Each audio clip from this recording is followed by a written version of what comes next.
গভীর রাত, সব দিক তখন নিশুতি।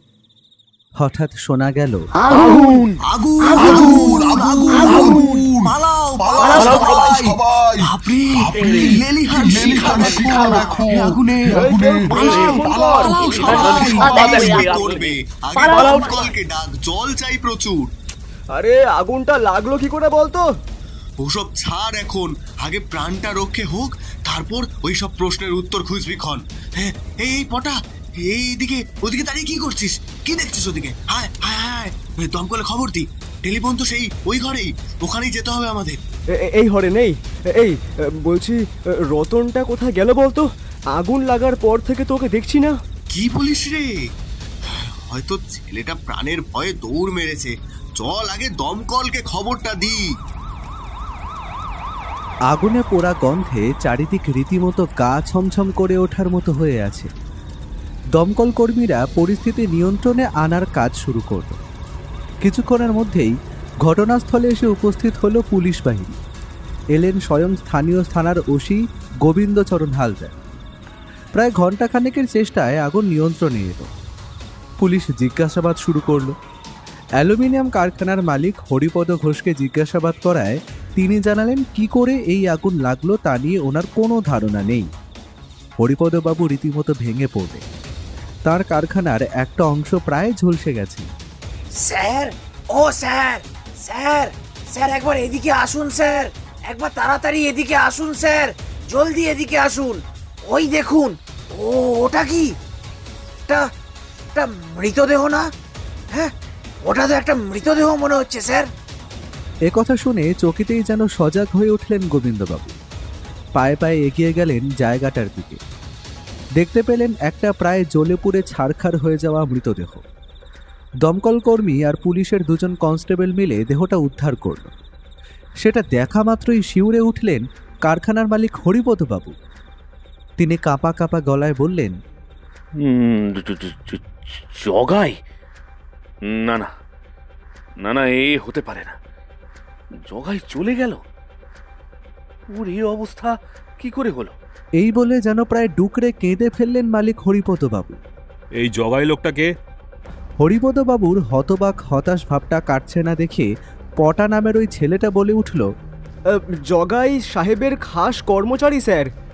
গোবিন্দবাবু দেখলেন মৃতদেহটায় আর কিছু নেই বললেই চলে, তাই তিনি হুকুম দিলেন এক কনস্টেবলকে, এই যাও, লাশটাকে মর্গে চালান করো, আর বাড়ির কেউ থাকলে তাকে খবর দাও।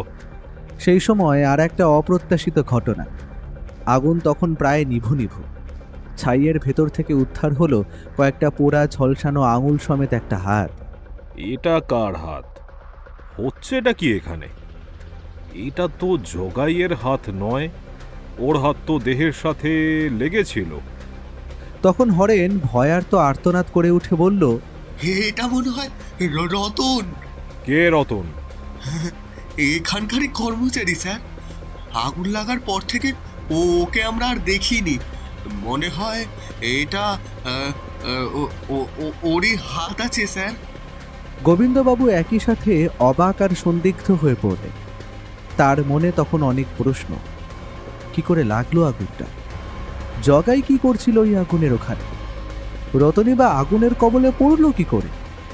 কর্মচারীদের থাকার জায়গা তো অন্যদিকে, তাহলে ওরা ওই সময় ওখানে কি করছিল?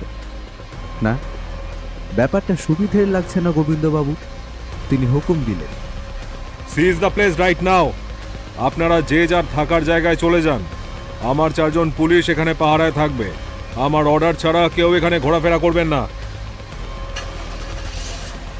এই বলে গোবিন্দবাবু তার জিপে করে প্রস্থান করলেন। ভোর হতে তখনও ঘণ্টাখানেক বাকি।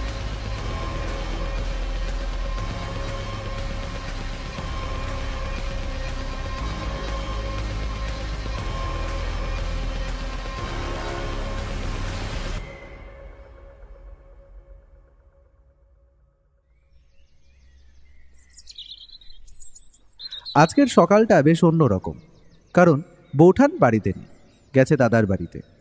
সঙ্গে গেছে খোকা আর পুটিরা। তাই ঘুম থেকে উঠেই বুঝতে পেরেছিলাম আজকে থেকে শুরু করে বেশ কয়েকটা দিন ওই ভালো মন্দ খাওয়া দাওয়াটা আর জুটবে না। তাই প্রাতকৃত্যাদি সেরে বসার ঘরে গেলাম। দেখি ব্যোমকেশ সেখানে বসে রয়েছে আর তীক্ষ্ণ দৃষ্টিতে খবরের কাগজের খবরগুলো যেন গিলে খাচ্ছে। সামনের টেবিলে দেখি রাখা একটা খালি চায়ের কাপ। ব্যোমকেশকে বললাম, কি হে ভায়া, একা একাই চা পান সেরে ফেললে নাকি? এই বন্ধুটার কথা একটিবারও স্মরণে এলো না হে? কি যে বলো না, মনে আবার পড়বে না?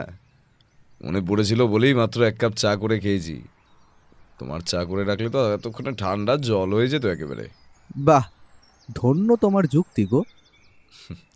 আচ্ছা বেশ, উঠেই যখন পড়েছ অজিত, যাও বেশ কড়া করে আদা দিয়ে 2 কাপ চা করো তো বন্ধু। তোমার চা খেলে যেন সব মাথা ব্যথা দূর হয়ে যায় আমার। যাও যাও, দাঁড়িয়ে থেকো না হে। বুঝলাম দ্বিতীয়বার চা করার মেহনত এড়াতেই ব্যোমকেশ আমাকেই প্রচণ্ড প্রশংসায় ভূষিত করে রান্নাঘরে পাঠাতে চাইছে। মনে মনে মুচকি হাসলাম ভাইয়ার এই কাণ্ড দেখে। বললাম, থাক থাক, অত প্রশংসা সকাল সকাল হজম হবে না আমার। আমি যাচ্ছি চা করতে, বসো। এই বলে যেই রান্নাঘরের দিকে পা বাড়িয়েছি অমনি ব্যোমকেশ বলে উঠল, দাঁড়াও, কেউ একজন আমাদের ঘরের দিকেই আসছে। এত সকালে? কিন্তু কে? বাড়ির সামনে দাঁড়িয়ে পুলিশের জিপ, তার মানে পুলিশের কোনো পদস্থ কর্তা, তা নিয়ে সংশয় নেই। ওই শোনো, সিঁড়িতে জুতোর শব্দ, কিন্তু এটা তো দেশের জুতো নয়, এটা তো বিদেশি পাংশু। আর আমার পরিচিত পুলিশদের মধ্যে এই ধরনের জুতো ব্যবহার করেন মাত্র একজনই, গোবিন্দ হালদার বাবু। বেশ অন্তদন্ত হয়ে আসছেন তিনি, ভারী চেহারা নিয়েও একেবারে 2-3টি করে সিঁড়ি ভাঙছেন। তার মানে ব্যাপার বেশ গুরুতর। যাও তো অজিত, দরজার কাছে যাও। ব্যোমকেশের বিশ্লেষণ মন্ত্রমুগ্ধর মতো শুনছিলাম। ওর কথা শেষ হতে না হতেই দরজায় বেশ জোরালো কয়েকটা টোকা পড়ল। দৌড়ে গেলাম দরজা খুলতে। দরজা খুলেই যার দর্শন পেলাম তিনি আর কেউ নন, স্বয়ং ওসি গোবিন্দচরণ হালদার মশাই। কোনো ভনিতা না করে উনি বললেন, অমরজিৎ বাবু, বলছি যে ব্যোমকেশ বাবু আছেন বাড়িতে? আসলে ওনার সঙ্গে একটু জরুরি একটু দরকার ছিল। হ্যাঁ হ্যাঁ, আসুন গোবিন্দবাবু। ব্যোমকেশ আগেই বুঝেছে যে আপনি এখানে আগত হয়েছেন, বসার ঘরে আছেও। আপনি আসুন আমার সাথে। কি কি বললেন?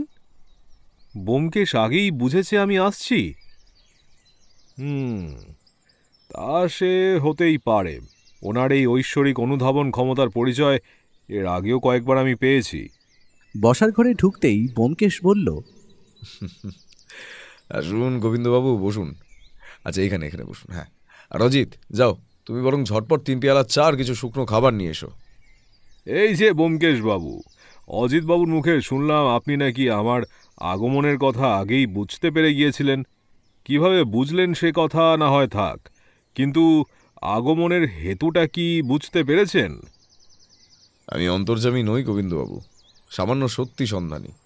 তাই বাড়ির সামনে জিপের আগমন, সিঁড়িতে ধূপধাপের পায়ের আওয়াজ আর শেষে পামশুয়ের পরিচিত শব্দ শুনে আপনার আগমনটাই অনুমান করেছিলাম আমি, আর কিছুই নয় আর কি। এবার আগমনের হেতুটা যে আপনাকেই নিজ মুখে বলতে হবে মশাই। ওহ, এই তো অজিত এসে গেছে। নিন, চা পান সেরে নিন গোবিন্দবাবু। চা আর নিমকি খাওয়া শেষ করে গোবিন্দবাবু একটু নড়েচড়ে বসলেন, তারপর বলতে শুরু করলেন।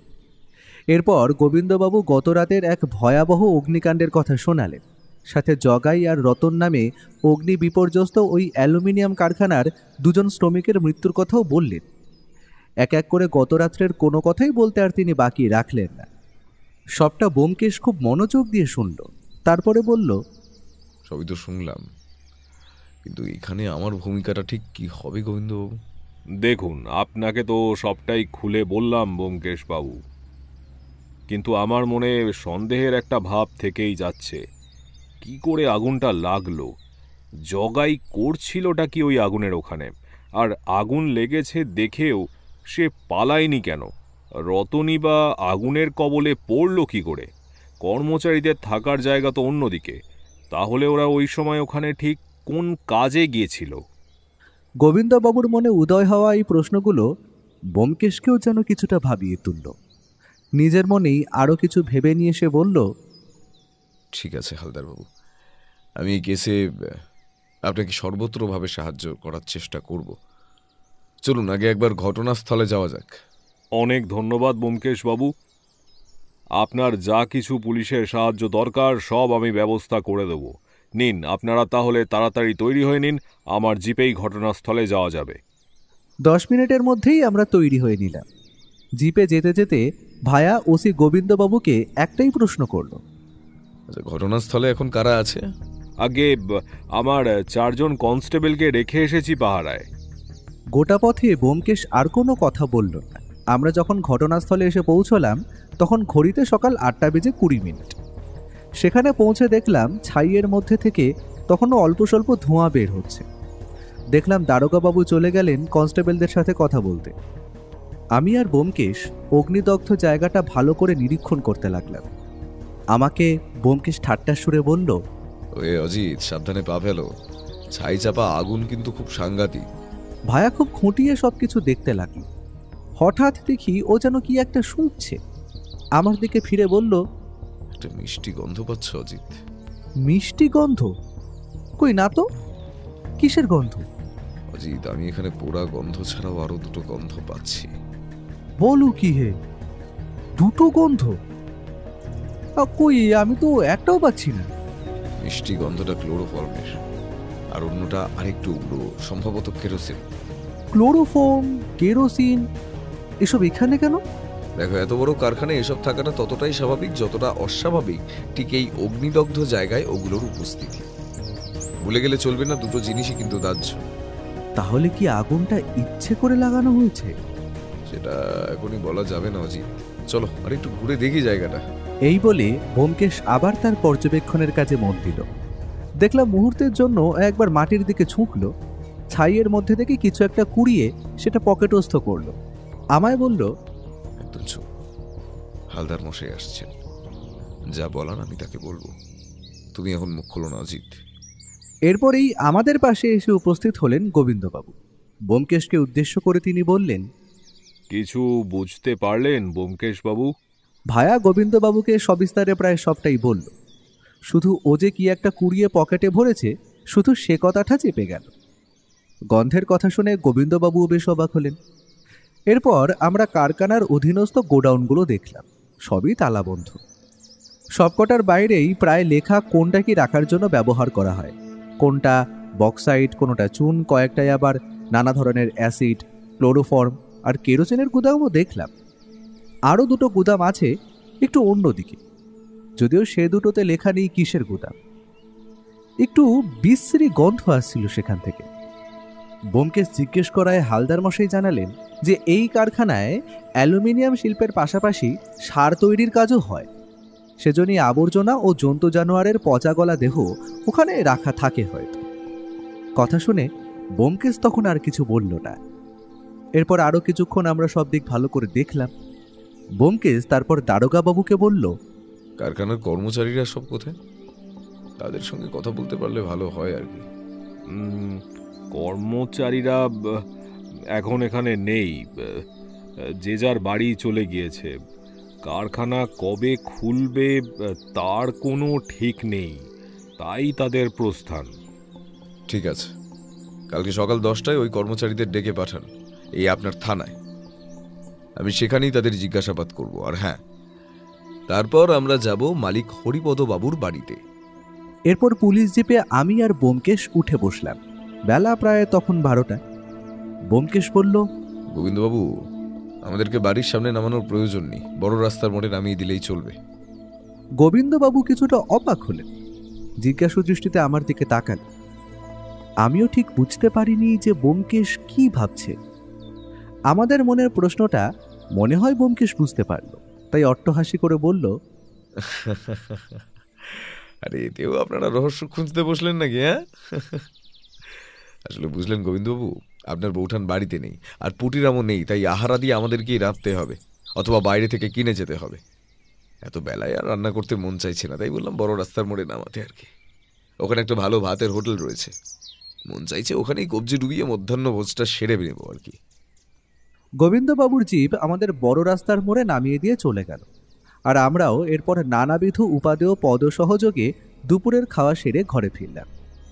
সকাল থেকে খাটাখাটনির পর পেটে ভাত পড়তে চক্ষু দুটো যেন হাল ছেড়ে দিল। আমার ঘরে গিয়ে আমি শুয়ে পড়লাম, কিন্তু ব্যোমকেশ কি যেন একটা ভাবছে বাইরে বসার ঘরে। ও মস্তিষ্কের পরিশ্রম করে চলেছে, আর আমি কিনা খেয়ে দিয়ে ঘুম দিচ্ছি। ঠিক আমাকে নিজেকে ধিক্কার দিতে দিতে এক সময় আমার চোখ বন্ধ হয়ে এলো। ঘুম যখন ভাঙলো তখন সন্ধ্যা নেমেছে। ঘুম জড়ানো চোখে দেখলাম ঘড়ির কাঁটায় তখন 6:30। দেখলাম বসার ঘরটা খালি, টেবিলে পড়ে আছে একটা পুরনো খবরের কাগজ। ব্যোমকেশ বাড়িতে নেই, কোথাও একটা গেছে। আমি আর কি করব, অগত্যা আমার লেখালেখির কাজ নিয়েই বসলাম। ব্যোমকেশ ফিরল প্রায় ওই রাত 8:30 নাগাদ। ওর হাতে দেখলাম একটা খাবারের থলি। ঘরে প্রবেশ করেই ও বলল, এই যে ভাইয়া, চলো খেয়ে নি। তারকের দোকানে গরম রুটি, আলু পটল ভাজা আর ডিম তরকা এনেছি। সে তো বুঝলাম, কিন্তু তুমি গেছিলে কোথায়? সব কথা বলছি, আগে খেয়ে নি চলো। খাওয়া সেরে আমরা দুজন দুটো সিগারেট ধরিয়ে বসার ঘরে এলাম। ব্যোমকেশকে বললাম, এবার বলো তো, কোন সান্ধ্য অভিযানে বেরিয়েছিলে? অভিযান ঠিক নয়, ভ্রমণ বলতে পারো। বাড়ি থেকে বেরোলাম ওই 5টা নাগাদ। প্রথমে গেলাম সমরেশ জহুরির কাছে। জহুরির কাছে কি করতে গেছিলে? তবে খুলেই বলি তোমাকে। মনে আছে সকালে ওই জায়গাটা থেকে একটা জিনিস কুড়িয়ে পেয়েছিলাম? হ্যাঁ হ্যাঁ হ্যাঁ, মনে পড়েছে। সবকিছুর মধ্যে ওটার কথা জিজ্ঞেস করতে তো একেবারে ভুলে গেছি। জিনিসটা কি ছিল? যেটা খুঁজে পেয়েছিলাম সেটা চকচকে ধাতুর খণ্ড, এবং স্পষ্টতই সেটা গলে গেছিল আগুনের তাপে। আমার তখনই সন্দেহ হয় জিনিসটা দেখে। আমার পরীক্ষা করে মনে হয়েছিল জিনিসটা সোনা। তাও আর একবার নিশ্চিত হতে জহুরির কাছে যাওয়া। গিয়ে দেখি আমার সন্দেহই ঠিক, ওটা সোনাই, একদম খাঁটি সোনা। বলো কি, সোনা? ওখানে সোনা আসবে কি করে?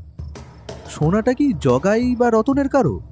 আমারও সেটাই মনে হয়েছিল প্রথমে, তাই ভাবলাম একবার জগাইয়ের বাড়ি যাব। রাস্তায় একটা টেলিফোন বুথ থেকে হালদার মশাইকে ফোন করে জগাইয়ের ঠিকানাটা জোগাড় করলাম। তা কিছু পেলে ওর বাড়িতে গিয়ে? ওর বাড়ি পৌঁছেই দেখলাম শোকের ছায়া। বিকেল 4:30 নাগাদ বাড়ির লোকেরা মরদেহ দাহ করে ফিরেছে। বাড়িতে তার স্ত্রী, দুটো ছেলে আর এক ভাই থাকে। জগাইয়ের বয়স ছিল 45 বছর। তার ছেলে দুটো এখনো ছোট, কারোর বয়সই 20-র বেশি নয়। আর ওর ভাইয়ের বয়স 39 বছর। স্ত্রী ইন্দু শোকে একেবারে ভেঙে গেছেন। হ্যাঁ, সেটাই তো স্বাভাবিক, কি আর করা যাবে, ভাগ্যের পরিহাস। কিন্তু ওদের সাথে কথা বলে কোনো সূত্র কি পেলে? সূত্র পেয়েছি তা ঠিক বলবো না, তবে কয়েকটা গুরুত্বপূর্ণ তথ্য অবশ্যই পেয়েছি। এরপর ব্যোমকেশ যা বলল তা অনেকটা এই রকম। জগাই প্রায় 16 বছর ধরে হরিপদ বাবুর কারখানায় কাজ করতেন। প্রথম মালিকের সঙ্গে খুব একটা সদ্ভাব না থাকলেও পরের দিকে সে মালিকের প্রিয় হয়ে ওঠে। মালিকের সঙ্গে তার এই দহরম মহরম গত 2-3 বছরে বেশ বেড়েছিল। জগাই প্রায় রাতে বাড়িতে আসতো না, বলতো কারখানায় কাজ আছে। কারখানায় ঠিক কোন জায়গায় কাজ করতো জগাই, সেটা ওর বাড়ির লোক জানে না। জগাইয়ের কাছে সোনা বলতে শুধু একটা সোনার আংটি ছিল, কিন্তু সেটা সে অনুষ্ঠানের দিন ছাড়া কখনো পরতো না, আর সেটা এখনো ওর বাড়িতেই আছে। এতটা পর্যন্ত শুনে আমি বললাম, তার মানে আংটিটা জগাইয়ের নয়? না, জগাইয়ের নয়। আর এটা ভুলে যেও না অজিত, যে জিনিসটা আদৌ আংটি নাকি অন্য কিছু সেটা কিন্তু আমরা এখনো বুঝতে পারিনি। তাহলে এখন? কালকে রতনের বাড়িতে খোঁজ নিতে হবে। শুভরাত্রি অজিত, আমি উঠি, কয়েকটা কাজ আছে। এই বলে ব্যোমকেশ নিজের ঘরে চলে গেল। আমি আমার ঘরে গিয়ে কিছুক্ষণ কাজ করে শুয়ে পড়লাম। পরদিন সকালে উঠে দেখলাম ব্যোমকেশ বসার ঘরে খবরের কাগজ পড়ছে। তার ভ্রু কুঞ্চিত। সেই ভ্রুয়ের কুঞ্চন আমার অচেনা নয়। ব্যোমকেশকে কোনো একটা বিষয়ে প্রচণ্ড বিচলিত করে তুলেছে। আমি মুখ ধুয়ে এসে ওর কাছে বসলাম। বললাম, কি হয়েছে, তোমায় এত চিন্তিত লাগছে কেন? ভাইয়া, ও উঠে পড়েছ? এই দেখো, খবরটা পড়ো। এই বলে ব্যোমকেশ আমার দিকে আজকের কাগজটা এগিয়ে দিল। ও যে খবরটার দিকে ইঙ্গিত করলো সেদিকে চোখ দিলাম। খবরটার শিরোনাম, খাস কলকাতা শহর থেকে ডাক্তার নিখোঁজ। খবরটা সংক্ষেপেই এখানে উল্লেখ করছি। গত পরশু সন্ধ্যার পর থেকেই নিখোঁজ বিখ্যাত মনোরোগ বিশেষজ্ঞ ও গবেষক ডাক্তার অনিমেষ রায়। ওই দিন সন্ধ্যায় শেষবার তাকে দেখা যায় নিজের চেম্বারেই। পুলিশ খোঁজ চালাচ্ছে গতকাল থেকেই, কিন্তু এখনও কোনো খোঁজ খবর পাওয়া যায়নি। পরিবারের সকলে উৎকণ্ঠা ভরা মনে একটা খবরের আশায় বসে রয়েছে। খবরটা পড়া শেষ করে ব্যোমকেশকে বললাম, হ্যাঁ সে তো পড়লাম, কিন্তু এই খবরে তুমি এতটা চিন্তিত কেন? ওহ ভাইয়া, তুমি চোখ থাকতেও অন্ধ নাকি? কেন, কি হলো আবার? না বললে বুঝবো কি করে বলো তো? ডাক্তারের চেম্বারের ঠিকানাটা খেয়াল করলে না বন্ধু? ওর কথায় আর একবার ভালো করে দেখলাম ঠিকানাটা। এবার আমারও চমকে ওঠার পালা। চেম্বারের ঠিকানা আর ওই কারখানার ঠিকানা প্রায় একই। মানে চেম্বার আর কারখানার মধ্যে দূরত্ব মাত্র 5 থেকে 7 মিনিটের। আমি বললাম, তাহলে কি এই ডাক্তার অনিমেষ রায়ের চেম্বার আর হরিপদবাবুর কারখানার মধ্যে কোনো যোগাযোগ রয়েছে? সেটাই তো আমাদের খুঁজে বের করতে হবে। বিষয়টা নিতান্ত কাকতালীয় বলে মনে হয় না। ঠিক যে সন্ধ্যার পর থেকে ডাক্তারবাবু নিখোঁজ হলেন, সেই রাতেই আগুন লাগলো কারখানায়।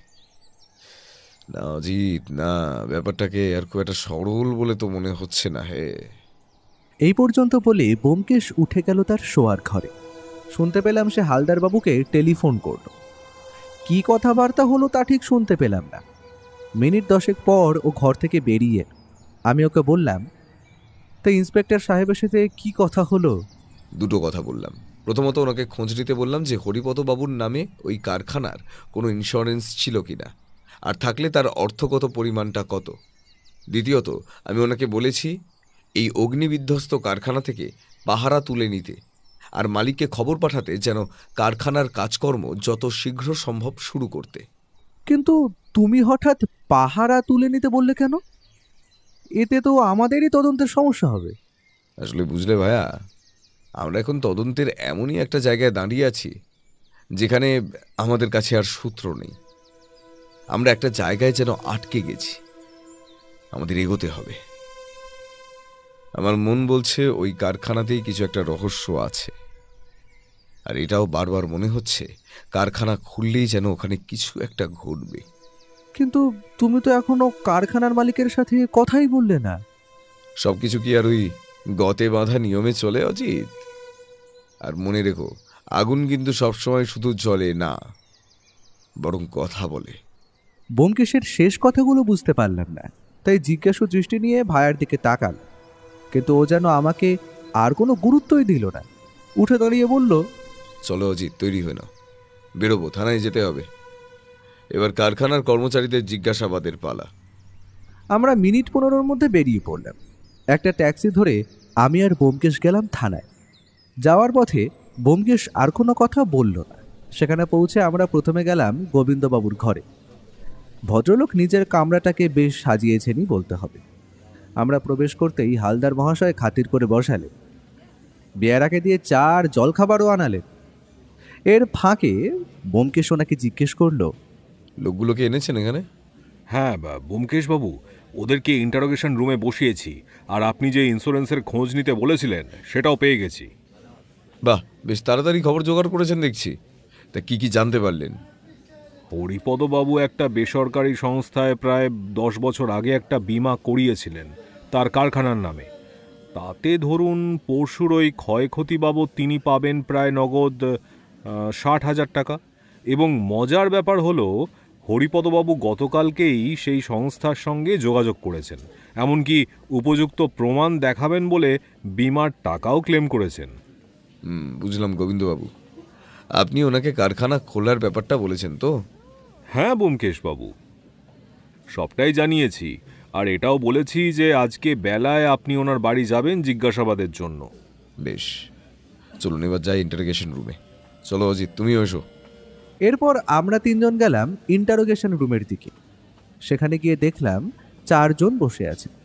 তাদের নাম পটা, হরেন, রঞ্জিত আর মতি। ব্যোমকেশ জেরা শুরু করল। প্রথমে এলো পটা। তোমার নাম তো পটা? আগে হ্যাঁ স্যার। আচ্ছা পটা, তোমরা কি রোজ কারখানার মূল অংশেই থাকতে কাজের পর? না তো স্যার, আমাদের থাকার জায়গা কারখানা থেকে একটু দূরে, ওই 10 মিনিটের পথ হবে। আমাদের কাজ ওই সন্ধ্যে 6টা অবধি হয়, তারপর ওই কাজ সেরে আমরা ওখানেই ফিরে যাই। আমরা বলতে কারা? আগে আমি আর হরেন। রতনের বাড়ি আর একটু দূরে, আর রঞ্জিত থাকে ওই পাশের বস্তিতে। আচ্ছা বেশ, তাহলে যেদিন আগুন লাগলো কারখানায় সেদিন তোমরা ওখানে কেন ছিলে?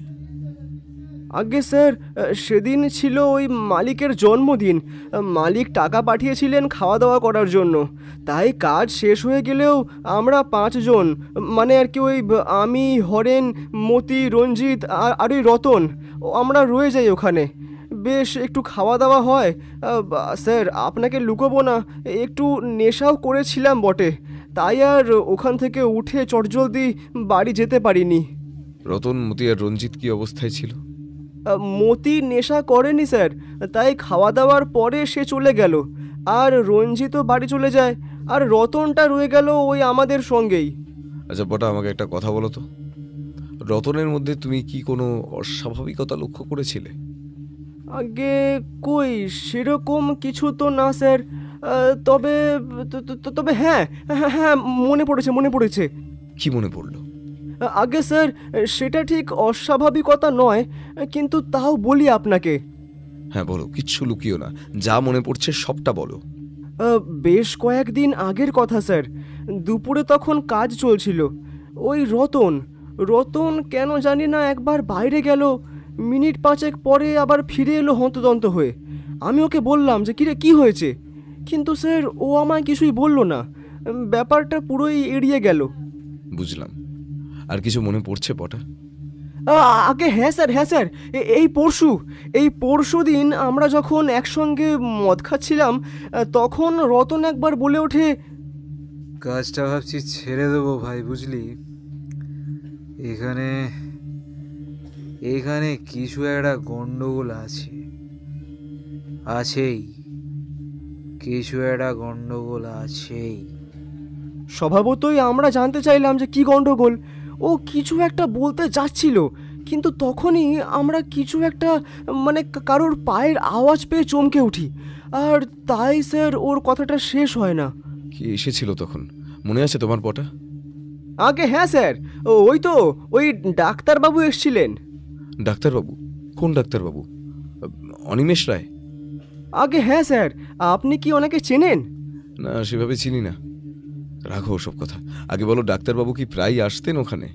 হ্যাঁ স্যার, ডাক্তারবাবু তো মালিকের বিশেষ বন্ধু হন, প্রায় আসতেন। সেই সন্ধ্যায় ডাক্তারবাবু কতক্ষণ ছিলেন ওখানে? তা তো ঠিক বলতে পারবো না স্যার। আমাদের কাছে এসে তো সেদিন ডাক্তারবাবু শুধু ওই মালিক কোথায় আছে সেটাই জানতে চেয়েছিল, তারপর তো আর কিছু। মালিক কোথায় ছিলেন সেদিন? আগে স্যার, ওই কারখানার পিছনে মালিকের একটা বড় অফিস রয়েছে, সেখানেই তিনি ছিলেন ওই সন্ধ্যায়। তারপর তো আমরা নেশা করে ওখানেই ঘুমিয়ে পড়েছিলাম স্যার, তাই আর কিছু মনে নেই আর কি। আগুন যে লেগেছে তা তোমরা কখন টের পেলে? আগে ওই রাত্রির 2টো হবে। ধোঁয়া আর পোড়া গন্ধে আগে হরেনের আর তারপর আমার ঘুম ভাঙে, আর তখনই দেখি যে রতন পাশে নেই। আচ্ছা বেশ, এবার বলো, তুমি কি এ বিষয়ে নিশ্চিত যে কাটা হাতটা পাওয়া গেছে সেটা রতনের? আগে স্যার, প্রথমে তো বিশ্বাস হয়নি, কিন্তু স্যার রতনের তো কোনো খোঁজ পাওয়াই যায়নি এই 3 দিনে। তাই এখন তো একরকম নিশ্চিত স্যার, ওটা রতনেরই পোড়া হাত ছিল স্যার, ওটা রতনেরই পোড়া হাত ছিল। এই বলে কেঁদে ফেললো পটা চোখ মুছতে মুছতে ঘর থেকে বেরিয়ে গেল। আমি উত্তেজিত কণ্ঠে বললাম, ব্যোমকেশ সেই ডাক্তার। ব্যোমকেশ আমার দিকে ফিরে একটা বাঁকা হাসি দিল। ইতিমধ্যে ঘরে এসে ঢুকেছে যে সে আর কেউ নয়, হরেন। ব্যোমকেশ ওকে সামনের চেয়ারটায় বসতে বলল। হরেনের মুখে ভয়ের ছাপ স্পষ্ট। ব্যোমকেশ তার জিজ্ঞাসাবাদ শুরু করল। জিজ্ঞাসাবাদের প্রথম পর্বটা ছিল পটার সাথে। হরেনকে করা প্রশ্নগুলোও ছিল হুবহু একই, আর উত্তরগুলোও ছিল সবই এক। শুধু যে অংশটা গুরুত্বপূর্ণ সেটাই না হয় এবার বলি। ব্যোমকেশ হরেনকে জিজ্ঞেস করল, তোমাদের কারখানায় যে গোডাউনগুলো রয়েছে সেগুলো তো দেখলাম বিভিন্ন রাসায়নিক ও আরও নানান দ্রব্য রাখা, কিন্তু 2টো গুদাম আছে যেগুলো অন্য সবকটার থেকে একটু বিচ্ছিন্ন। তুমি বলতে পারো ওখানে কি রাখা হয়? আগে না বাবু, আসলে আমাদের ওই ঘরে ঢোকার অনুমতি ছিল না। অনুমতি না থাকার কোনো বিশেষ কারণ? জানি নে বাবু, মালিকের মানা ছিল ও ঘরে কেবল খুব দরকার হলে মালিক যেতেন, আর মালিক গেলে সাথে করে মতিকে নিয়ে যেতেন। মতিকে নিয়ে যেতেন? কেন শুধু মতি কেন? মতি তো মালিকের খাস লোক বাবু। বুঝলাম। আচ্ছা হরেন, তোমাদের কখনো কৌতূহল হয়নি যে ওই ঘরে কি আছে? আগে তা হয়নি আবার। মতিকে তো মাঝে মধ্যেই জানতে চাইতাম ওর কাছে যে ওই ঘরে কি আছে। মতি হয় এড়িয়ে যেত, না হলে বলতো মরা গরু ছাগল আর নোংরা আবর্জনা থাকে ওখানে। একবার তো আমি নিজেই দেখতে গেছিলাম ওই ঘরের তালা ভেঙে, কিন্তু মতি আমায় দেখে ফেলে। সে আমায় শাসিয়েছিল যে এইসব আর যেন আমি চেষ্টা না করি, আর যদি আবার করি তাহলে সে মালিককে বলে আমার চাকরি খেয়ে দেবে। তারপর থেকে আর ওই মুখো হইনি। আমরা আদার ব্যাপারী বাবু, জাহাজের খবর জানতে গিয়ে নিজের লোকসান করে লাভ কি বলুন তো? আচ্ছা বেশ। জগাই লোকটা কেমন হে হরেন? জগাই জগাই তো খুব খারাপ বলে জানি নে। মালিকের ডান হাত বলতে পারেন। মালিক কোনো ডিল ফাইনাল করতে গেলে জগাইকে নিয়ে যেতেন। কি করে যে বেচারাটা আগুনে পুড়ে গেল, উফ, সবই ভাগ্য। আচ্ছা, ডাক্তার অনিমেষ রায়কে চেনো তুমি? আগে হ্যাঁ বাবু, চিনি বই কি। খুব ভালো মানুষ। উনি আমাদের প্রতিবার পুজোয় টাকা দিতেন ভালোবেসে। মালিকেরও তো খুবই ভালো বন্ধু ছিলেন উনি। আমাদের শরীর খারাপ করলে উনি তো ওষুধ বাতলে দিতেন। কিন্তু উনি তো মনের অসুখের ডাক্তার, তাহলে তোমার ওষুধ দিতেন কেমন করে?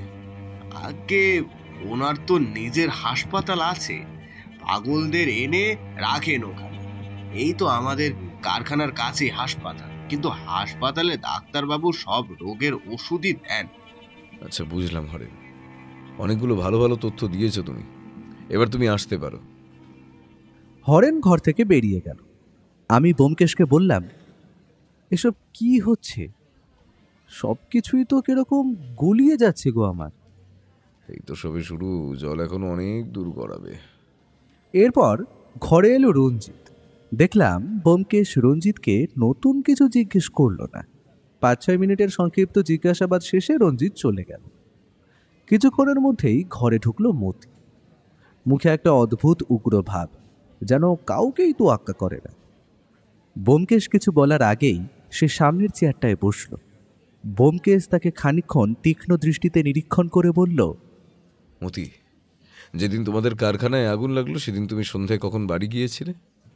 তা ধরুন ওই 8টার সময় হবে। সেদিন মালিকের জন্মদিন ছিল, তাই বিকাল থেকে সন্ধ্যা কারখানাতে ফুর্তি করছিলাম আমরা। তারপর ওই রতন, হরেন আর পটা রয়ে গেল। প্রথমে রঞ্জিত, আর তারপর আমি বাড়ি চলে আসি। আচ্ছা বেশ, আগুন লাগার খবরটা পেলে কোত্থেকে? আগে মালিকই টেলিফোন করে জানিয়ে দিয়েছিলেন। আচ্ছা, তোমার বাড়িতে টেলিফোন আছে? হ্যাঁ আছে, মালিকই ব্যবস্থা করে দিয়েছিলেন। বুঝলাম। আচ্ছা, এই রতন ছেলেটা কেমন ছিল? 1 নম্বরের বজ্জাত। কাজে মন ছিল না, খালি মালিকের কাছে ব্যাকরা দেওয়ার চেষ্টা করতো। মরে গিয়ে ভালোই হয়েছে বেটা। তোমার কথায় স্পষ্ট যে তুমি রতনকে পছন্দ করতে না। সে না হয় হলো, কিন্তু এবার আমায় বলো, সেদিন যখন আগুনের মধ্যে থেকে ওই পোড়া হাতটা উদ্ধার হলো, তখন কি তুমি ওখানে ছিলে? হ্যাঁ ছিলাম, সবটাই দেখেছি। আচ্ছা, তুমি কি নিশ্চিত যে হাতটা রতনেরই? একদম স্যার, ওই হাত আমার চেনা। ওটা নিঃসন্দেহেই রতন। ঠিক আছে। শুনলাম তুমি নাকি মালিকের খাস লোক। কে বললো আপনাকে এসব? ওই হরেন বেটার ছেলেই নিশ্চয়। কে বললে সেটা বড় কথা নয়, কথাটা ঠিক কিনা সেটা বলো। মালিক আমার কাজে খুশি হয়ে আমাকে অন্যদের থেকে একটু বেশি স্নেহ করেন আর কি, তাই হিংসে করে মরে ওই হরেন আর পটারা। থাক ওসব কথা। তোমাদের কারখানায় যে গোডাউনগুলো রয়েছে সেগুলোতে তো সর্বদাই আমি দেখলাম, কিন্তু 2টো গুদাম আছে যেগুলো অন্য সব কটার থেকে একটু আলাদা। সেগুলোতে নাকি শুধু তুমি আর মালিক ঢোকো, বাকিদের নাকি ঢোকা বারণ।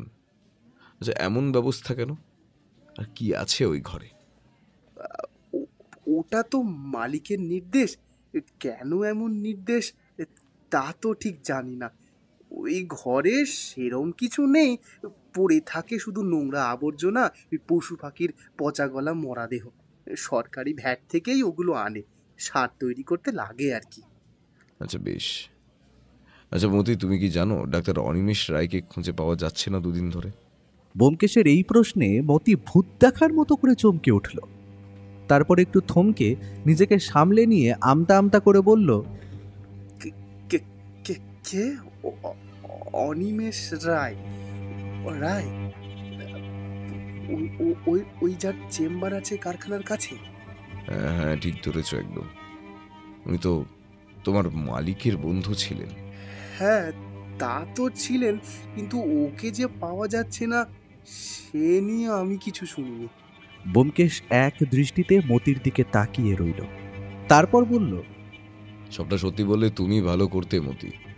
এই যে কথা গোপন করছো তাতে কিন্তু তোমারই বিপদ বাড়বে। কোন কথা? আমি কিছুই গোপন করছি না। না না না। যাকে ওসব কথা বাদ দাও, এবার বলো জগাইয়ের সঙ্গে তোমার সম্পর্ক কেমন ছিল? জগাইদা খুব ভালো মানুষ ছিল স্যার। ওই লোকটা যে কেন এমন অকালে চলে গেল জানি না। মালিকের কোনো দরকারে তো আমাকে আর জগাইদাকেই পাঠাতো। আচ্ছা বেশ, এবার তুমি আসতে পারো মতি। কাল থেকে তো কারখানা খুলছে, কাজে আসবে তো? হ্যাঁ, সে তো আসতেই হবে। রুজি রোজগার তো আর বন্ধ করলে চলবে না। এইবার মতি ঘর থেকে বেরিয়ে গেল। আমি বললাম, কি বুঝছো ভায়া? কেসটা যতটা সহজ ভাবছিলাম ততটা নয় হে অজিত, অনেক রহস্য আছে। আর এই মতি ও কিছু কথা গোপন করছে, কিন্তু সেটা যে ঠিক কি তা বুঝতে হলে আরো গভীরে ঢুকতে হবে কেসটার। না চলো এবার বেরোনো যাক, হরিপদবাবুর বাড়িতেও তো যেতে হবে। এরপর আমরা অফিসার গোবিন্দ হালদারের সাথে সাক্ষাৎ করে হরিপদবাবুর বাড়ির পথে রওনা হলাম। বেরোবার আগে ব্যোমকেশ গোপনে গোবিন্দবাবুকে কিসব যেন বলে এলো। আমরা বেরোবার সময় গোবিন্দবাবু আমাদের পুলিশি গাড়ি দিতে চাইছিলেন যাতায়াতের জন্যে, কিন্তু ব্যোমকেশ রাজি হলো না। তাই আমরা একটা ট্যাক্সি ভাড়া করেই হরিপদবাবুর বাড়ির পথে রওনা দিলাম। প্রায় 15 মিনিট পরে আমাদের গাড়ি যেখানে থামলো সেই জায়গাটা কিছুটা শুনশান। ট্যাক্সি থেকে নেমে দেখলাম একটা 3 তলা বাড়ি, রং সাদা, সামনে লোহার দরজা, আর গাড়ি রাখার ঘরটাও আমাদের নজর এড়ালো না। বাড়ির চেহারা দেখে এটুকু স্পষ্ট যে বাড়ির কর্তা বেশ ধনী ব্যক্তি। আমরা মূল বাড়িতে প্রবেশ করতেই স্বয়ং গৃহকর্তা হরিপদবাবু এসে আমাদেরকে অভ্যর্থনা করলেন। তার বয়স ওই 50-এর কাছে। আমি আর ব্যোমকেশ ওনার বসার ঘরের সোফাতে গিয়ে বসলাম। ঘরের মধ্যে নানাবিধ আসবাব, সবই বেশ দামি। হরিপদবাবু তার বিয়ারাকে আমাদের জন্য চা আর জল খাবারের হুকুম দিতে বাইরে গেলেন। এর মধ্যেই দেখি ব্যোমকেশ উঠে গিয়ে ঘরটার এদিক ওদিক কিসব দেখতে লাগলো। বেশ কয়েকটা ড্রয়ারও ঘেঁটে দেখল, কিন্তু হরিপদবাবু ফেরার ঠিক আগেই আবার সস্থানে এসে বসে পড়ল। উফ, ব্যোমকেশও না, কখন যে কি করে কোনো ঠিক নেই। কিছু সময় পরে হরিপদবাবু ঘরে ফিরে এসে বসলেন। এরপর ব্যোমকেশের দিকে ফিরে হরিপদবাবু বললেন, আরে গোয়েন্দা মশাই যে, আমার বাড়িতে কিসের খোঁজে আগমন? হরিপদবাবু, আপনার একটু ভুল হচ্ছে। আমি গোয়েন্দা নই, সত্যান্বেষী। আর আপনাকে কয়েকটা গুরুত্বপূর্ণ প্রশ্ন করতেও সেগুলো যথাযথ উত্তর জানতেই আমার এখানে আসা। তা বেশ, তা বেশ, বলুন বলুন বলুন, কি জানতে চান? যদিও আমি পুলিশকে সবটাই বলেছি, তাও আপনার অনুরোধটাও না হয় রাখলাম। আচ্ছা হরিপদবাবু, আমাকে বলুন যে আপনার এই কারখানার কি কোনো ইন্স্যুরেন্স ছিল? আগে হ্যাঁ ছিল, আর সেটা বাবদ এই আগুন লেগে যাওয়া ক্ষতির জন্যে আমি পাবো 50,000 টাকার বেশি। কিন্তু আপনি কি বলতে চাইছেন? আমি ইন্স্যুরেন্সের টাকা পাওয়ার জন্যে কারখানায় অগ্নিকাণ্ড ঘটিয়েছি? আমি কিন্তু বলিনি হরিপদবাবু, আপনি অযথাই উত্তেজিত হচ্ছেন। আমি তো কেবল জানতে চেয়েছি। ছাড়ুন সব, আমাকে বলুন আপনার কারখানায় যে রতন ছেলেটি কাজ করতো সে কেমন? 1 নম্বরের ফাঁকিবাজ বেয়াদব মশাই ওই রতনটা। আমার কাজে সব সময় ভাঙচি দিতে চাইতো। ওকে হয়তো আর কয়েকদিনের মধ্যেই আমি ছাঁটাই করতাম, তা বেটা ছেলে মরে গেছে, ল্যাটা চুকেছে। হরিপদবাবুর এই কথা শুনে মনে মনে ভাবলাম, লোকটা ধনী হলেও হৃদয়ে নির্মমতার কোনো কমতি নেই। ব্যোমকেশ গলাটাকে আরেকটু গম্ভীর আর তীক্ষ্ণ করে বলল, জগাইয়ের কি আপনার সঙ্গে এর মধ্যে কোনো ঝামেলা হয়েছিল? কই না তো, ঝামেলা হতে যাবে কেন? অত ভালো ছেলেটা যে কি করে চলে গেল, হায় ঈশ্বর। বুঝলাম। আচ্ছা হরিপদবাবু, যে রাত্রে অগ্নিকাণ্ড হলো সেই সন্ধ্যায় ডাক্তার অনিমেষ রায় আপনার সঙ্গে দেখা করতে গিয়েছিলেন কেন? হরিপদবাবু প্রশ্নটা শুনে একটু থমকে গেলেন। তারপর যেন সবটা গুছিয়ে নেওয়ার ভাব করে বললেন, অনিমেষ আমার অনেক দিনের বন্ধু। যেদিন আগুন লাগে ওই দিন ছিল আমার জন্মদিন, তাই ওকে আমন্ত্রণ জানিয়েছিলাম আমার অফিসে। বুঝলাম। আপনার অফিস থেকে খাওয়া দাওয়া সেরে ডাক্তার কোথায় গেলেন? আমার অফিসে সব মিটলো ওই ধরুন ওই রাত 9:30 নাগাদ। তারপর তো অনিমেষ বেরিয়ে গেল, বললো চেম্বারে যাচ্ছে। এরপর যে কোত্থেকে কি হয়ে গেল, বেঘরে মারা পড়লো ভালো মানুষটা। ওহ, কিছুই বুঝতে পারছি না। এরপর হঠাৎই উঠে দাঁড়ালো ব্যোমকেশ। এবার আমরা আসি হরিপদবাবু, কালকে কারখানা খুলুন, আশা করি সব ভালো হবে। এই বলে ব্যোমকেশ ঘর থেকে বেরিয়ে গেল। ওর দেখা দেখে আমিও প্রস্থান করলাম। হরিপদবাবুর মুখ দেখে বুঝতে পারলাম ভাইয়ার এই হঠাৎ প্রস্থানে তিনি যার পরে নাই অবাক হয়েছেন। অবশ্য আমিও যে অবাক হইনি তা নয়। বাইরে বেরিয়ে ব্যোমকেশকে বললাম, কি হলো, হঠাৎ করে বেরিয়ে এলে যে এরকম? ব্যোমকেশ আমার কথার কোনো জবাব দিল না। বুঝলাম সে কিছু একটা বুঝতে পেরেছে। সে শুধু গটগট করে হেঁটে চলল আর একটার পর একটা সিগারেট ধ্বংস করতে থাকলো। হঠাৎ ব্যোমকেশ একটা খাবারের দোকানে ঢুকে একটা চেয়ার টেবিল দখল করে বসে পড়ল। আমাকে দেখে বলল, বড় খিদে পেয়েছে ভাইয়া, চলো আগে পেট পুজো করে নি। এই বলে সে ভাত, ডাল, আলু ভাজা আর পাবদা মাছের ঝোলের অর্ডার দিয়ে দিল হোটেলের এক বিয়ারাকে। এরপর আমাকে উদ্দেশ্য করে বলল, তুমি বাড়ি ফিরে যাও, এখান থেকে সোজা একটা ট্যাক্সি ধরো আর বাড়িতে পৌঁছে আমার প্রতীক্ষা করো। তুমি বাড়িতে ফিরবে না? না অজিত, আমার কয়েকটা কাজ আছে, আমাকে যেতে হবে। কি কাজ বলো তো? সব জানতে পারবে, সব খুব তাড়াতাড়ি জানতে পারবে। একটু ধৈর্য ধরো অজিত। আচ্ছা তোমাকে একটা দায়িত্ব দিচ্ছি আমি। কি দায়িত্ব? আমার অনুপস্থিতিতে কিছু টেলিফোন আসতে পারে, সেগুলো তোমাকে ধরতে হবে আর সব কথাগুলো মন দিয়ে শুনতে হবে। আমি সময় মতো তোমার থেকে জেনে নেব। তা না হয় হলো, কিন্তু যাবেটা কোথায় সেটা তো বলো। অজিত, বললাম তো সবুর করো, আর কিছু সময়ের মধ্যেই সবটা জানতে পারবে হে ভাইয়া। ঠিক আছে, তোমার হুকুম শিরোধার্য হে সত্যান্বেষী। কিন্তু আমায় শুধু এটুকু বলো যে তুমি কি বুঝতে পেরেছো রহস্যটা নিয়ে, কারণ আমি তো এখনো ওই অথই জলেতেই আছি। ব্যোমকেশ এক গরস ভাত মুখে তুলে বলল, কয়েকটা খুব দামি এবং অবাক করা সূত্র যে পেয়েছি তা অস্বীকার করব না। আর একটা বড় ধরনের পরিকল্পিত অপরাধ যে সংঘটিত হয়েছে সে নিয়েও আমি অনেকাংশে নিশ্চিত। কিন্তু ওই সূত্রগুলো যে ঠিক কোন সুতোয় বাঁধা সেটাই এখনো ভালো করে ধরতে পারছি না। অপরাধী কে তাকে তুমি বুঝতে পেরেছ? ব্যোমকেশ আবার খানিকক্ষণ চুপ। একটু সময় পর সে নিজেই নীরবতা ভাঙল। আমার দিকে তাকিয়ে বলল, আমার মন বলছে অপরাধী একজন নয়, একাধিক জনের সঙ্গে যুক্ত, কিন্তু কার ভূমিকা কি তা আমি নিজেও এখনো জানি না। আমি আর কিছু জিজ্ঞেস ওকে করলাম না। খাওয়া সেরে আমরা বড় রাস্তার দিকে হাঁটা লাগালাম।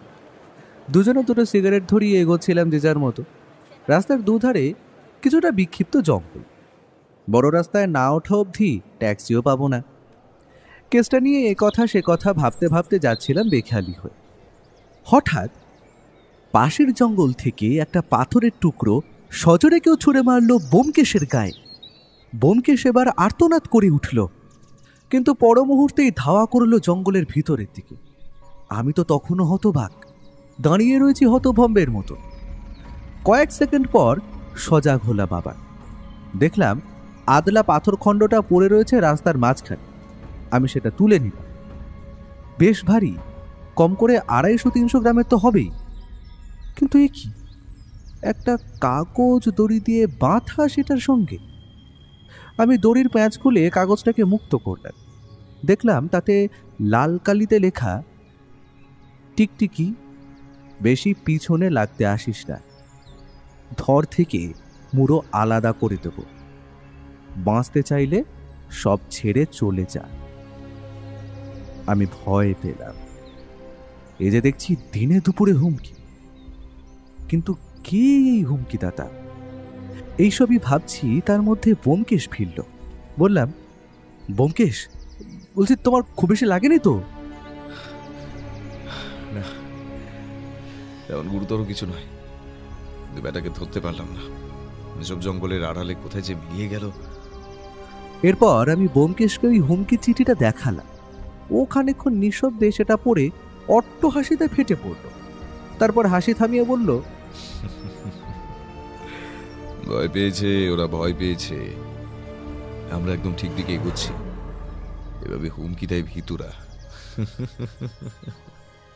আমরা আবার হাঁটতে লাগলাম। বড় রাস্তায় পৌঁছতেই আমি একটা ট্যাক্সি পেয়ে গেলাম।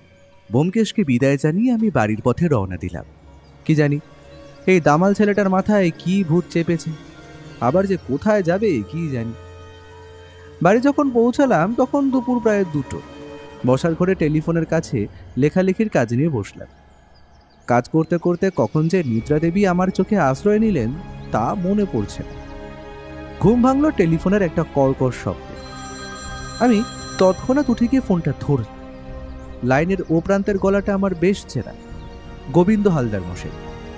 ব্যোমকেশকে না পেয়ে তিনি আমায় বললেন ওকে যেন 2টো কথা আমি বলি। প্রথমত, সরকারি ভ্যাট থেকে যে ওই কারখানাতে বজ্রদ্রব্য আসে তা ঠিকই, আর দ্বিতীয়ত, ব্যোমকেশ কাল সকালে যা যা ব্যবস্থা করে রাখতে বলেছিল তার প্রস্তুতি নেওয়া হয়ে গেছে। অবশ্য ব্যোমকেশ কি ব্যবস্থা নিতে বলেছে তা হালদার মশাই ভেঙে বললেন না। ফোন ছেড়ে আমি দেখলাম ঘড়ির কাঁটায় তখন বাজে বিকেল 4:15। আমি আর ঘুমালাম না, 1 কাপ চা করে এনে আবার নিজের কাজে মনোনিবেশ করলাম। দ্বিতীয় ফোনটা এলো ঠিক বিকেল 5টার সময়। এবার আর ওপারের গলার স্বর আমার চেনা নয়। ফোন করা সেই অজ্ঞাত পরিচয় লোকটা আমাকে বলল, অজিতদা, আমি প্রদীপ বলছি। ব্যোমকেশদা আমাকে হরিপদ বলে একটা লোকের ওপর নজর রাখতে বলেছিল। লোকটার কাছে অন্য একটা মজুর গোছের লোক পরপর 2বার দেখা করতে গেছে 45 মিনিটের ব্যবধানে। এই কথাটা দাদাকে জানিয়ে দিও। 2টো ফোনে যেন আমাকে কেসটা নিয়ে আবার ভাবতে বসালো। তাই নিজের কাজকর্ম লাটে তুলে আবার মনের মধ্যে কেসটা সম্পর্কিত নানান তথ্য তালগোল পাকাতে শুরু করলাম। কিন্তু ঘন্টাখানেক পরেও কিছুই ভেবে আর বার করতে পারলাম না। ঘোড়ার ডিম পাড়া ছাড়া আর কিছু হবে বলে তো আমার মনে হয় না। ঘড়িতে প্রায় 6:30 বাজতে যায়। ব্যোমকেশের কোনো পাত্তা নেই, সময় যেন আর কাটছেই না। ধীরে ধীরে ঘড়িতে 8টা বাজলো। 8:20 টেলিফোনটা আবার বেজে উঠল। আমি উঠে গিয়ে রিসিভারটা তুলে নিতেই যে গলা স্বরটা শুনলাম তা আমার অতি পরিচিত। লাইনে এবার ব্যোমকেশ। আমি ওকে বললাম, এই তুমি কোথায় হে, বাড়ি ফিরবে কখন? দারোগা গোবিন্দবাবু আর তোমার ইনফর্মার প্রদীপ ফোন করেছিল। এই বলে আমি ওকে সবটা সবিস্তারে বললাম, কোনো কথাই বাদ দিলাম না। সব কথা খুব মনোযোগ দিয়ে শুনে ব্যোমকেশ বলল, বাহ, খুব ভালো খবর শোনালে অজিত। আচ্ছা, এবার আমার কথা শোনো। কেসের সমাধান প্রায় হয়ে গিয়েছে, এখন শুধু চাই কিছু পোক্ত প্রমাণ। সেই প্রমাণ সংগ্রহের কাজেই এবার কিন্তু নামতে হবে। সে না হয় বুঝলাম, তা এবার আমায় কি করতে বলছো তুমি? আমি বাইরে খাওয়া দাওয়া সেরে নিচ্ছি, তুমিও তারকের দোকানে গিয়ে রাতের খাওয়াটা সেরে নাও। খাওয়া সেরে তারকের দোকানের সামনে দাঁড়িয়ে থেকো। ঠিক রাত 10টায় একটা কালো ট্যাক্সি তারকের দোকানে উপস্থিত হবে। ওই ট্যাক্সির ড্রাইভার তোমাকে বলবে কালো চুল, প্রত্যুত্তরে তুমি তাকে বলবে লাল শাড়ি। এরপর সে তোমায় গাড়িতে তুলে আমার কাছে নিয়ে আসবে। বুঝতে পেরেছো? হ্যাঁ, মানে কিন্তু কেন হঠাৎ এমন ব্যবস্থা? অপরাধী সাবধান হয়ে গেছে অজিত, তাই আমাদেরকেও 10 গুণ সাবধানতা নিয়ে চলতে হবে। আচ্ছা, সাবধানতার কথা মনে পড়লো, আমার রিভলভারটা কোথায় জানো তো? হ্যাঁ জানি, কিন্তু আমরা যাব কোথায়? বেশি প্রশ্ন করো না অজিত, রিভলভারটা নিয়ে নেবে সঙ্গে মনে করে। আর যা কিছু বললাম সবটা মাথায় রেখো। কিছু আগুন সত্য লুকোতে নয়, প্রকাশ করতে চলে। যাকে, আমি ফোন রাখছি, শীঘ্রই দেখা হচ্ছে বন্ধু। ব্যোমকেশের শেষের কথাগুলো আমার মনে কেমন একটা শঙ্কার জন্ম দিল। তবুও মনকে শক্ত করে বাড়ি থেকে সব গুছিয়ে নিয়ে বেরোলাম ওই 9:15 নাগাদ। তারকের দোকানে রুটি মাংস খেয়ে সেখানেই অপেক্ষা করতে লাগলাম 1 কাপ লিকার চা নিয়ে। কাঁটায় কাঁটায় 10:05 একটা কালো ট্যাক্সি দোকানের সামনে এসে দাঁড়ালো। ড্রাইভার নেমে এলো গাড়ি থেকে। লোকটা কে আমি চিনি না। দোকানের সামনে আমাকে অবাক হয়ে দাঁড়িয়ে থাকতে দেখে আমাকে উদ্দেশ্য করে সে বলে উঠল, কালো চুল। সঙ্গে সঙ্গে ব্যোমকেশের বলা কথাগুলো মনে পড়ল, তাই বললাম লাল শাড়ি। আসুন অজিত বাবু, গাড়িতে এসে বসুন। ব্যোমকেশ বাবুর নির্দেশ অনুসারে আপনাকে ওনার কাছে নিয়ে যাচ্ছি। ততক্ষণে আমার অবাক ভাবটা কেটে গেছে, তাই বললাম আচ্ছা তা বেশ, কিন্তু ব্যোমকেশ আছে কোথায়? তা আছেন এখানে, উনি ঠিকই আছেন।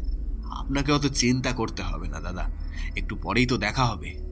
বুঝলাম ব্যোমকেশের নির্দেশ, তাই ও আমাকে বলবে না ভায়া এখন কোথায়। অন্ধকার রাস্তা দিয়ে ছুটে চলল আমাদের গাড়ি। প্রায় আধ ঘন্টা পরে একটা বাস স্ট্যান্ডের সামনে ট্যাক্সিটা থাম। ড্রাইভার বলল গাড়ি থেকে নেমে দাঁড়াতে। আমি তার কথা মতো নেমে দাঁড়ালাম। সে নিজেও নাম, তারপর বলল আসুন আমার পিছে পিছে। আমি বুঝতে পারছিলাম না যে কি হচ্ছে এখানে, আমরা কোথায়। ব্যোমকেশই বা এত রাতে এরকম জায়গায় করছেটা কি? ওর মতলব যে কি কিছুই বুঝতে পারছি না।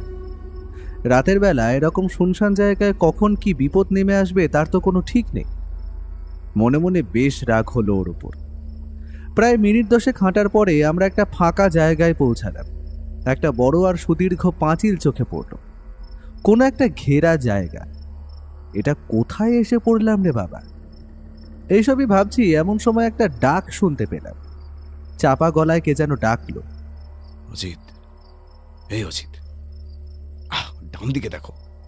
এতক্ষণে বুঝতে পেরেছি ব্যোমকেশ ডাকছে। মুহূর্তে ডান দিকে ফিরলাম, দেখলাম একটা গাছের কাণ্ডকে ধরে দাঁড়িয়ে আছে ও। আমি আর সেই ড্রাইভার ওখানে গেলাম। ব্যোমকেশ ড্রাইভারটাকে উদ্দেশ্য করে বলল, দুঃখিরাম, এবার তুমি যাও, গাড়িতেই অপেক্ষা করো, আমাদের কাজ মিটলে আমরা ওখানেই সাক্ষাৎ করব। এই শুনে ড্রাইভার লোকটি চলে গেল। এবার আমি উত্তেজিতভাবে ওকে বললাম, কোথায় আমরা, আর কেনই বা এসেছে এখানে? তোমাকে এতটা বিব্রত করার জন্য প্রথমেই ক্ষমা প্রার্থী অজিত। তবে শোনো, আমরা এখন আছি হরিপদবাবুর কারখানার পিছন দিকে। এই যে পাঁচিল দেখছো, আর ওপারই কারখানা আর তার সংলগ্ন গোডাউনগুলো। আর একটু রাত বাড়ুক, তারপর আমরা প্রবেশ করব ভিতরে। ভিতরে যাবে কি করে? পাঁচিল টপকানো তো অসম্ভব।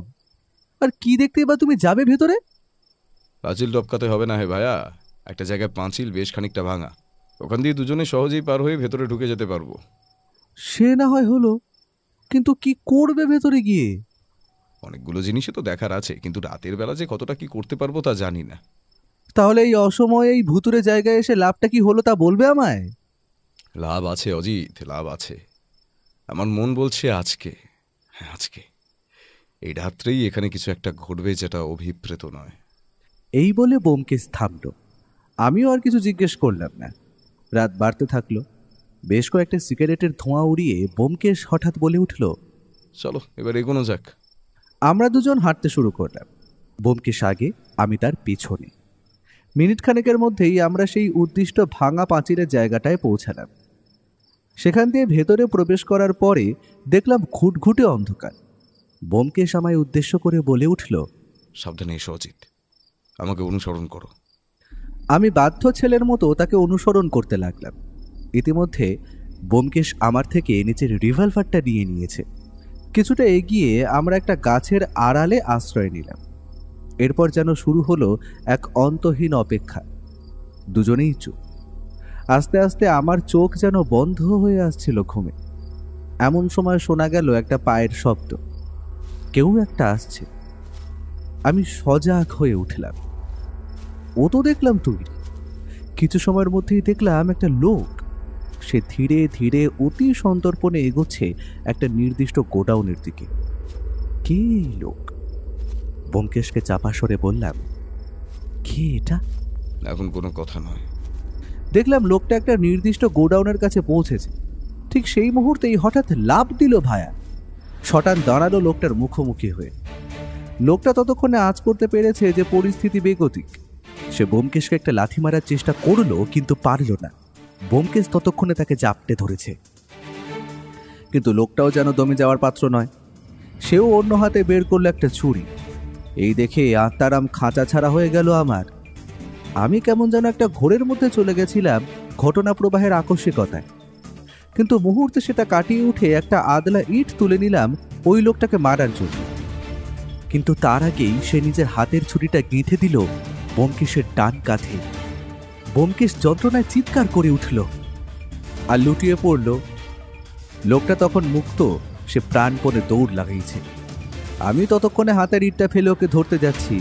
দেখলাম যন্ত্রণায় ছটফট করতে করতেও ভায়া রিভলভারটা বের করে লোকটা যেদিকে পালালো সেদিকে পরপর বেশ কয়েকটা গুলি ছুটল, কিন্তু অন্ধকারে তার লক্ষ্য ভ্রষ্ট হয়। আমি ওর কাছে গিয়ে বসলাম, বললাম, ব্যোমকেশ, তুমি ঠিক আছো? কি গো, সারা দাও। জল। আমি এদিক ওদিক জলের সন্ধান করতে লাগলাম। একটু এগোতেই ডান দিকে একটা গোডাউনের পাশে চোখে পড়লো একটা টিউবওয়েল, তার পাশেই রাখা একটা বালতি আর মগ। আমি তৎক্ষণাৎ ওই বালতি করে জল নিয়ে হাজির হলাম ব্যোমকেশের কাছে। দেখলাম ও উঠে বসেছে। আমার চোখের সামনেই কাঁধ থেকে টেনে বার করলো ছুরিটা। উফ, ব্যোমকেশের সহ্য ক্ষমতাকে কুড়িস। আমার আনা জলে সে রক্ত ধুয়ে ফেলল। আমি তার মাথায় আর ঘাড়ে জল দিতে থাকলাম। কিছু সময় পরে আর একটু ধাতস্থ হয়ে বলল,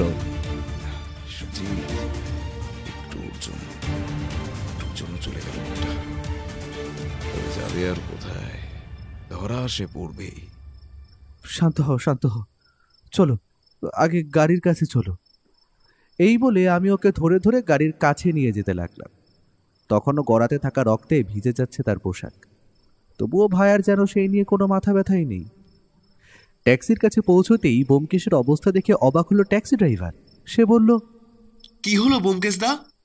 রক্ত, জামা কাপড় ভিজে লাল, চলুন চলুন হাসপাতালের পথ ধরি।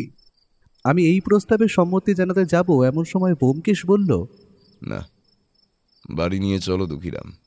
এই শুনে আমি যার পর নাই অবাক হলাম। বলে কি ছেলেটা, এত বড় ক্ষত তাও হাসপাতালে যাবে না? আমি উৎকণ্ঠা ভরা স্বরে বললাম, তুমি কি করতে চাইছো? এখন গাড়িতে উঠে বসো অজিত। হাসপাতালে যাওয়ার মতো সময় এখন আমাদের হাতে নেই। ফিরতি পথেই বিনোদ ডাক্তারের বাড়ি আর লাগোয়া চেম্বার, সেখানেই ঠিক কিছু একটা ব্যবস্থা হয়ে যাবে।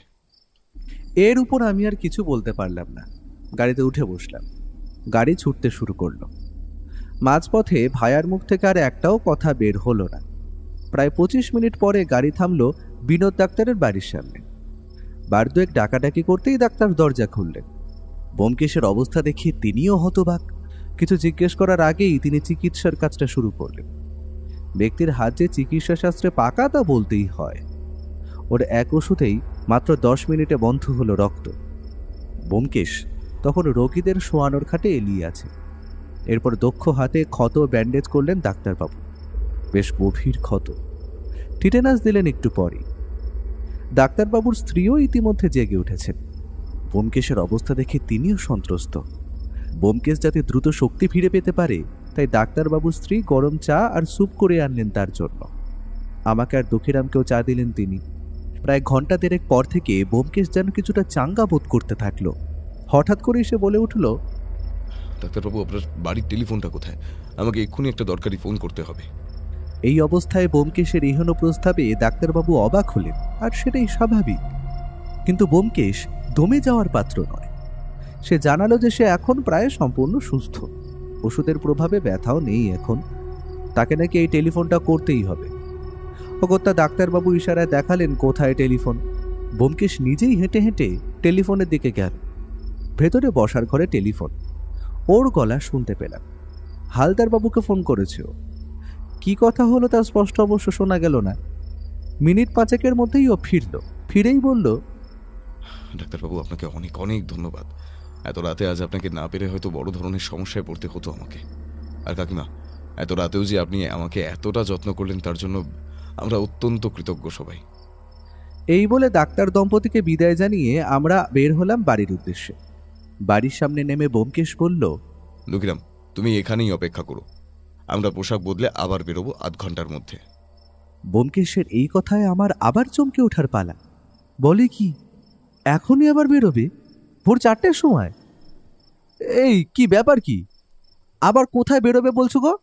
সবুর করো ভায়া, আর তো কিছুক্ষণ, তারপরেই হবে ঘৃণ্য নাটকের জবনিকা পতন। কি আর করা যাবে। অগত্যা বাড়িতে ঢুকে হাত মুখ ধুয়ে জামা কাপড় বদলে আবার বেরোবার প্রস্তুতি নিলাম। ভোর 4:15-তে আমাদের নিয়ে দক্ষিণামের ট্যাক্সি আবার রওনা দিল একই পথে। এবারেও পথে ব্যোমকেশ কোনো কথা বলল না। গাড়ি ছুটে চলল প্রায় একই পথে। ওর কথায় যা বুঝেছি, হরিপদবাবু এসবে অবশ্যই যুক্ত আছে। কিছু একটা গোপন চক্রান্ত যে এখানে চলছে তা নিয়ে কোনো সন্দেহ নেই। কিন্তু জগাই, রতন এরা মরল কেন? আর ডাক্তার অনিমেষরাই বা গেলেন কোথায়? এসব ভাবতে ভাবতে একসময় পৌঁছলাম যে জায়গাটায়, সেই জায়গাটায় আগেও এসেছি, হরিপদবাবুর বাড়ি। কিন্তু এবার বাড়ির বাইরের চিত্রটা একটু অন্যরকম। বাড়ির বাইরে দাঁড় করানো একটা সোনালী অ্যাম্বাসাডার গাড়ি। গাড়িটাও আমি চিনি, হরিপদবাবুর গাড়ি। আগের দিন এটা দাঁড় করানো ছিল গাড়ির দালানে, তার পাশে দাঁড় করানো দুটো পুলিশ জিপ।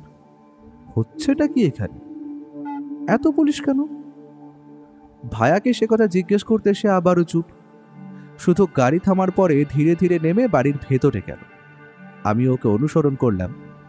ঘরে ঢুকে দেখা গেল এক অদ্ভুত ছবি। বসার ঘরের সোফায় হাত করা লাগানো অবস্থায় বসে হরিপদবাবু, পাশের সোফায় ওসি গোবিন্দ হালদার, আরো বেশ কয়েকজন কনস্টেবল রয়েছে। ব্যোমকেশকে দেখে প্রথমে চমকে উঠলেন গোবিন্দবাবু, বললেন, এ কি, এসব কখন হলো? আপনি তো আমায় টেলিফোনে আপনার উপর হামলা হবার কথা বলেননি। ওসব কথা থাক হালদার মশাই, আগে বলুন এনাকে কখন গ্রেফতার করলেন? আপনার টেলিফোন পেয়েই ফোর্স তৈরি করে বেরিয়ে পড়ি। এবাড়ির সামনে আসতেই দেখি হরিপদ বাবাজি ভাগলবা হবার মতলব করছে, অ্যাম্বাসাডারে উঠছে ব্যাগপত্র নিয়ে। আমি সঙ্গে সঙ্গে ফোর্স নিয়ে আটকাতে গেলাম। তখন আবার গাড়িতে উঠে গাড়ি স্টার্ট দিয়ে ফেলেছে। ব্যাস করলাম দুটো গুলি চলন্ত গাড়ির টায়ারে। টায়ার গেল ফেটে আর গাড়ি গোঁত্তা মারল ল্যাম্পপোস্টে। সেখান থেকেই এটাকে ধরে এনেছি। বাহ, বেশ করেছেন। কিন্তু যেটা আমি আনতে বলেছিলাম সেটা এনেছেন? হ্যাঁ, সব এনেছি। বাড়ির সার্চ ওয়ারেন্ট আর এনার অ্যারেস্ট ওয়ারেন্ট দুটোই।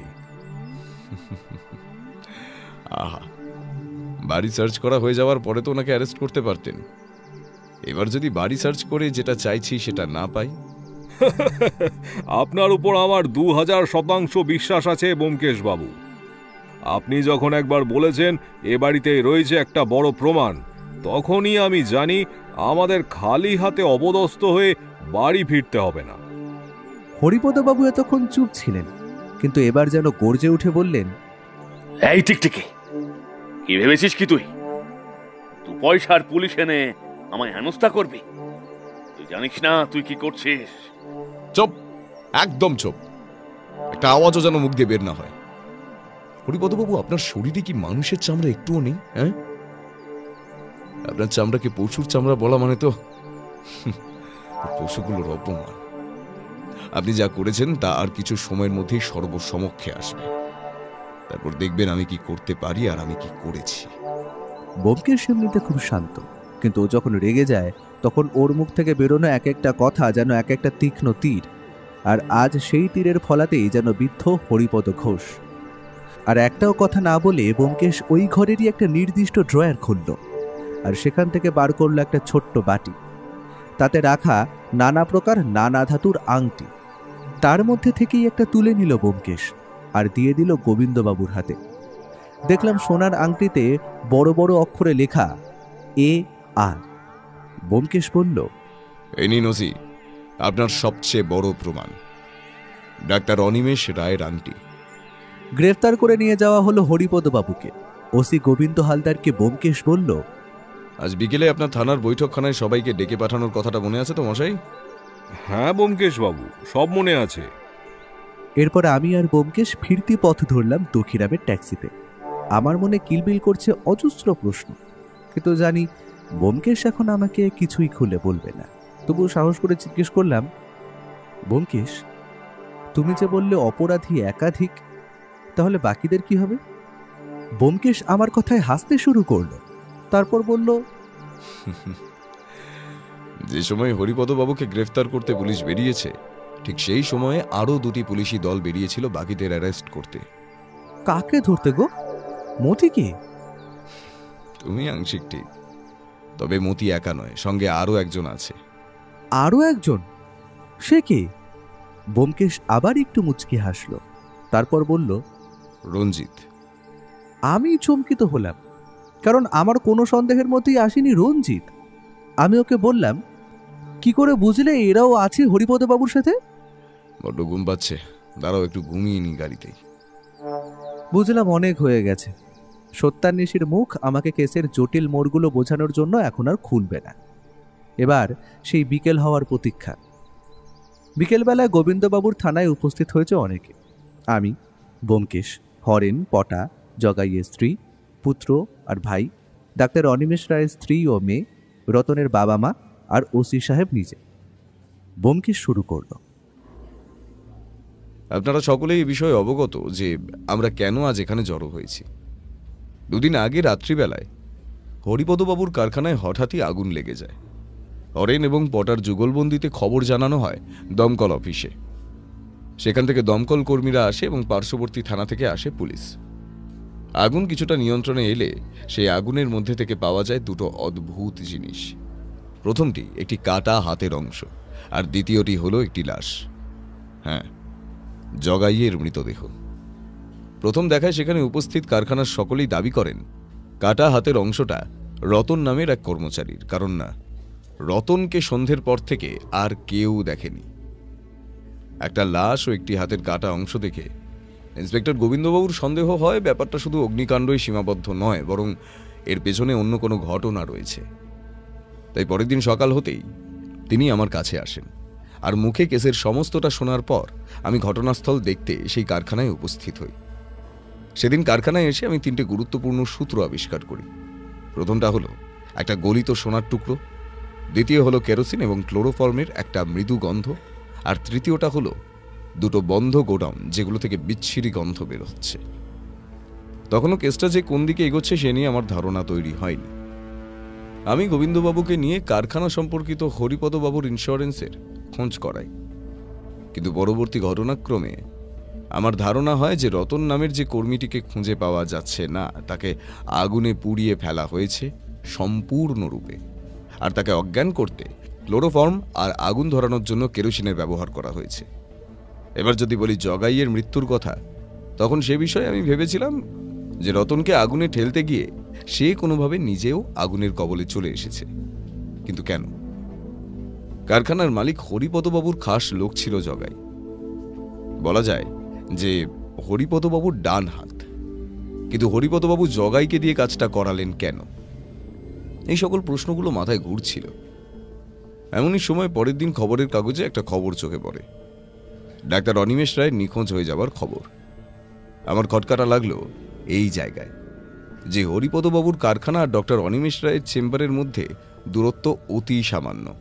আর যে সময় হরিপদবাবুর কারখানায় আগুন লাগলো ঠিক সেই সন্ধ্যা থেকেই ডাক্তার অনিমেষ রায়কে খুঁজে পাওয়া যাচ্ছে না। কিন্তু ডাক্তার অনিমেষ রায় আর হরিপদবাবুর মধ্যে যোগাযোগটা কি, সেটা তখন আমি জিজ্ঞাসাবাদ করি কারখানার বিভিন্ন কর্মচারীদের। সেখান থেকে যে গুরুত্বপূর্ণ তথ্যগুলো উঠে এলো সেগুলো হলো, এক, মতি হলো মালিকের আরেকজন খাস কর্মচারী। ওই বন্ধ গোডাউন দুটোতে কি আছে তা কেবল মতি, জগাই আর হরিপদবাবু নিজেই জানেন। আর দুই, ডাক্তার অনিমেষ রায় ছিলেন হরিপদবাবুর বিশেষ বন্ধু। তাছাড়া মতির কথাবার্তাতেও আমার মনে একটু সন্দেহ জন্মায়। তারপর আমি যাই হরিপদবাবুর বাড়িতে। সেখানে তার অনুপস্থিতির সুযোগ নিয়ে আমি তার ঘরের বিভিন্ন জিনিস ঘেঁটে দেখতে থাকি। তখনই একটা ড্রয়ারে দেখতে পাই রাখা আছে একাধিক ধাতুর আংটি। তার মধ্যে একটা আংটি আমার নজর কাড়ল। আংটিটাতে ইংরেজি হরফের বড় অক্ষরে লেখা AR। এই সময় আমি স্পষ্টই হরিপদবাবু ও ডাক্তার অনিমেষ রায়ের মধ্যে যোগাযোগটা বুঝতে পারি, কিন্তু যোগাযোগটা যে ঠিক কিসের জন্য তা বোধগম্য হচ্ছিল না। এর ঠিক পরেই হরিপদবাবুকে জিজ্ঞাসাবাদ করার সময় আমি আরেকটা বিষয় অবগত হই। আসলে আমি হরিপদবাবুকে যা জিজ্ঞেস করছিলাম উনি উত্তর দিচ্ছিলেন তার থেকে কিছুটা বেশি, আর সেই জন্যই হয়তো ডাক্তার অনিমেষ রায়ের বিষয়ে তার সঙ্গে কথা বলার সময় যখন তাকে জিজ্ঞাসা করি যে রাত্রে আগুন লাগলো সেই সন্ধ্যায় ডাক্তার অনিমেষ রায় হরিপদবাবুর কারখানা থেকে কখন বিদায় নিয়েছিলেন, তখন তিনি আমায় জানালেন যে সেটা রাত্রি 9টা হবে, এবং বাড়তি হিসেবে এটাও বললেন যে ডাক্তারবাবুর মৃত্যু যে কখন কি করে হয়ে গেল তা তিনি কিছুই বুঝতে পারছেন না। কিন্তু প্রশ্ন হলো, ডাক্তারবাবু যে মারা গেছেন সেটা হরিপদবাবু জানলেন কি করে? এই সময়ে আমি দৃঢ় বিশ্বাসী হয়ে উঠি যে ডাক্তারের মৃত্যুর সঙ্গে হরিপদবাবুর নিশ্চয়ই কোনো যোগ রয়েছে। হরিপদবাবুর বাড়ি থেকে ফেরার পথেই আমার উপর ইট দিয়ে আক্রমণ করা হয় এবং সেই ইটের সঙ্গেই জড়ানো অবস্থায় পাই একটি হুমকির চিঠি। আমার ধারণা ছিল যে এই কাজটা হরিপদবাবু করিয়েছেন মতিকে দিয়ে। যদিও সেই চিঠিটাকে তোয়াক্কা না করে আমি রওনা দিই ডাক্তারের চেম্বার ও নার্সিংহোমে। নার্সিংহোম থেকে আমি পাই বেশ কিছু গুরুত্বপূর্ণ তথ্য। ডাক্তার অনিমেষ রায় বিভিন্ন জায়গা থেকে মানসিক রোগগ্রস্ত রোগীদের এনে তার মানসিক হাসপাতালে রাখতেন এবং চিকিৎসা করতেন। তিনি একজন ডাক্তার হলেও বিভিন্ন ক্ষেত্রে গবেষণায় তার বিশেষ অবদান রয়েছে। নার্সিংহোমের নার্সদের এবং কর্মচারীদের জিজ্ঞাসাবাদ করার সময় একটা চমকপ্রদ তথ্য আমার হাতে আসে। একজন নার্স আমাকে জানান যে কোনো রোগী হাসপাতালে মারা গেলে তার সৎকার করা হয় না, বরং ডাক্তারবাবু রাতের বেলা সেই রোগীর মরদেহকে গাড়ি করে কোথাও একটা নিয়ে যান এবং কর্মচারীরা জিজ্ঞেস করলে বলেন তিনি নাকি দেহ দান করে দিয়েছেন। এই কথাটা শুনে আমার সন্দেহ আরও ঘনীভূত হতে থাকে। ডাক্তারবাবুর নার্সিংহোম থেকে আমি যাই ওনার বাড়িতে। সেখানে গিয়ে জানতে পারি যে ডাক্তারবাবু বেশিরভাগ দিন রাতে বাড়ি ফিরতেন না। তার স্ত্রী এর থেকে আমি এটাও জানতে পারি যে ডাক্তারবাবুর হাতে একটি সোনার আংটি ছিল যার উপর বড় বড় করে লেখা AR। এটাও জানতে পারি যে ডাক্তারবাবুর একাধিক দাঁত ছিল সোনায় বাঁধানো। ডাক্তারবাবুর বাড়িতে আমি আরও একটি জিনিস আবিষ্কার করি, সেটা হলো ডাক্তারবাবুর ডায়েরি। এই ডায়েরি ছিল এই কেসে হরিপদবাবু ও ডাক্তার অনিমেষ রায়ের যোগসূত্র স্থাপনের সবথেকে গুরুত্বপূর্ণ হাতিয়ার। ডাক্তারের ডায়েরিটি উল্টাতে উল্টাতে আমি বেশ কিছুটা অবাক করা এবং ভয়ানক তথ্য পাই। আমি যা জানতে পেরেছিলাম তা এখানে সংক্ষেপে বলছি। ডাক্তারবাবুর ডায়েরিতে একটা পাতায় মাস 6 আগের একটা লেখা ছিল। আমি পেরেছি। হাড়কে শুধু নষ্ট করাই যায় না, বরং সেটাকে নতুন রূপ দেওয়া যায়, অর্থাৎ সংস্কার। পরবর্তী পৃষ্ঠায় লেখা, আমার ধারণা যে অমূলক নয় সেটা প্রমাণ করতে হলে বিভিন্ন উপাদান আর একটা ল্যাব চাই। এই কাজের জন্য ব্যবহৃত হয় ফরম্যালিন মিশ্রিত ফসফরাস অ্যাসিড, যাতে হাড় গলে না গিয়ে শক্ত হয়, সোডিয়াম ক্লোরাইড ও ক্যালসিয়াম সালফেট মিশ্রণ, যা বড় অংশ পুনর্গঠন করে। হাড়ের গায়ে পলিমারিক লেপ দেওয়া হয় যাতে দেখতে একদম নতুন হাড়ের মতো লাগে। এই পুরো প্রক্রিয়াকে বলা হয় বোন রিকনস্ট্রাকটিভ প্রিজারভেশন। এটা বিদেশে আগেই শুরু হয়ে গিয়েছে, কিন্তু তা পশুর হাড় দিয়ে। আমি এটা এদেশে করব আমাদের দেশীয় উপাদান দিয়ে, আর যদি চেষ্টা করি মানুষের হাড়েও হয়তো তা হবে। এরপর যেটা লেখা আছে সেটা আরো গুরুত্বপূর্ণ। হ্যারি বন্ধু হিসেবে নিজের কর্তব্য পালন করেছে।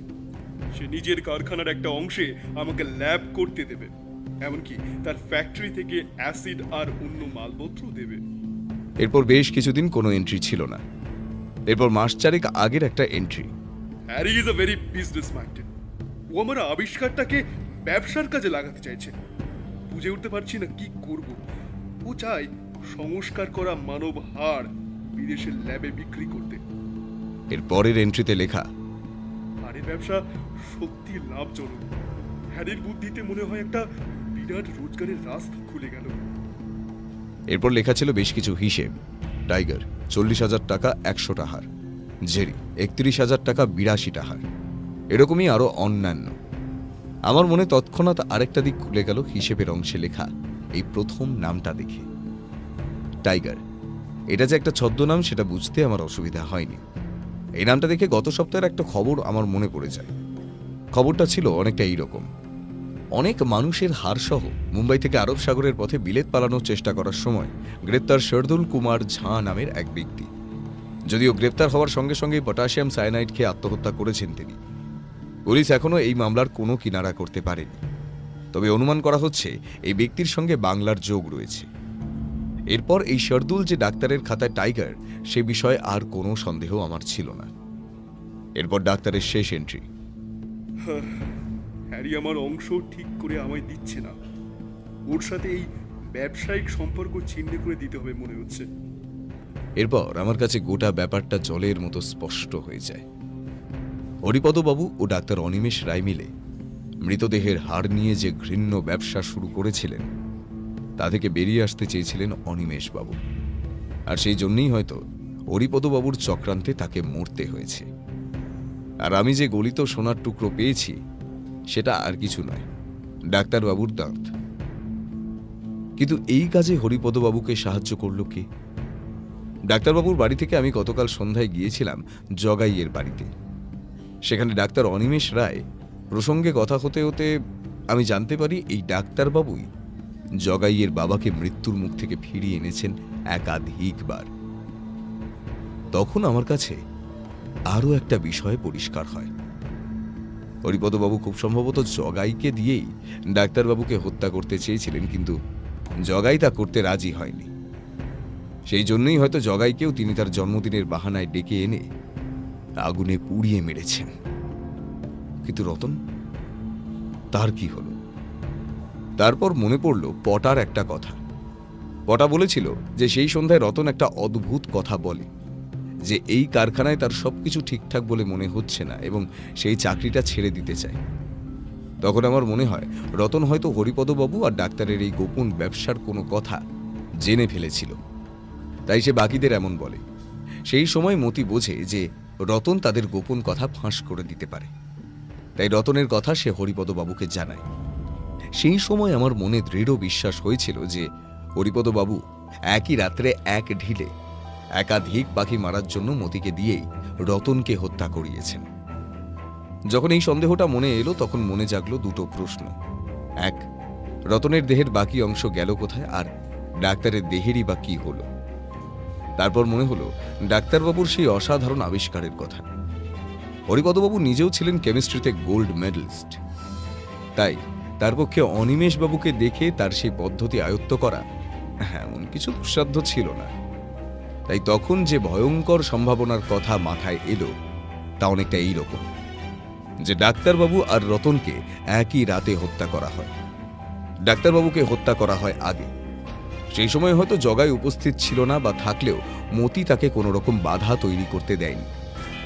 হরিপদবাবুকে আরো জেরা করলে সেটা স্পষ্ট হবে। এরপর হত্যা করা হয় রতনকে, কিন্তু এদের দেহ গেল কোথায়? এরপর হরিপদবাবু অগ্রসর হন এক নারকীয় পরিকল্পনার শেষ পর্যায়ে।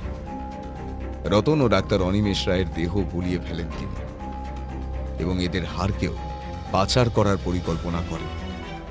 তার কারখানাতেই সেই সবের সরঞ্জাম আছে, আর তার প্রমাণ ইতিমধ্যেই পুলিশ সংগ্রহ করেছে। দেহের যে কয়েকটা অংশ গলেনি ঠিকভাবে সেগুলোকেই আগুনে ছুঁড়ে ফেলে দেওয়া হয়। হরিপদবাবুর লোভ এমন চরম রূপ নিয়েছিল যে তিনি ডাক্তারের দেহ গলানোর আগে তার সোনার আংটিটি খুলে নেন। এমনভাবেই পরিকল্পনা করে আগুন লাগানো হয় যাতে কারখানার একটা অংশ ক্ষতিগ্রস্ত হবে আর তার সঙ্গে পুড়িয়ে ফেলা যাবে সব প্রমাণ। অর্থাৎ ইন্স্যুরেন্সের অর্থ লাভ, শত্রুর বিনাশ সবই সম্পন্ন হল। আগুন লাগানোর পরেই মতির সাহায্যে জগাইকে ক্লোরোফর্ম দিয়ে অজ্ঞান করা হয় আর ফেলে দেওয়া হয় ওই আগুনের ভেতর। এই থিওরি অবলম্বন করে আমার প্রতিটা প্রশ্নের উত্তর পেয়েছিলাম আমি। এই অবধি শুনে টুকরে কেঁদে ফেললেন ডাক্তার অনিমেষ রায়ের স্ত্রী ও কন্যা। জগাইয়ের স্ত্রীর চোখেও জল। আমিও অবাক, হতবাক, নির্বাক।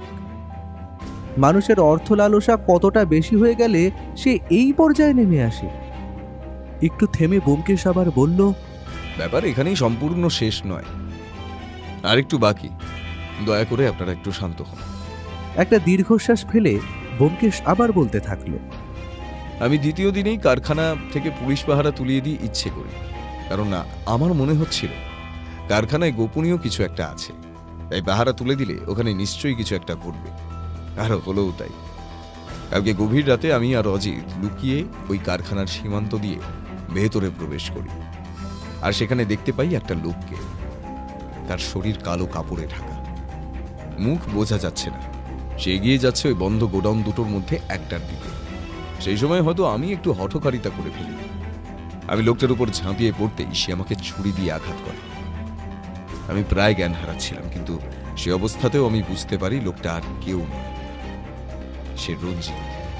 হ্যাঁ, রঞ্জিত, যাকে আমরা কোনো সন্দেহতেই আনি।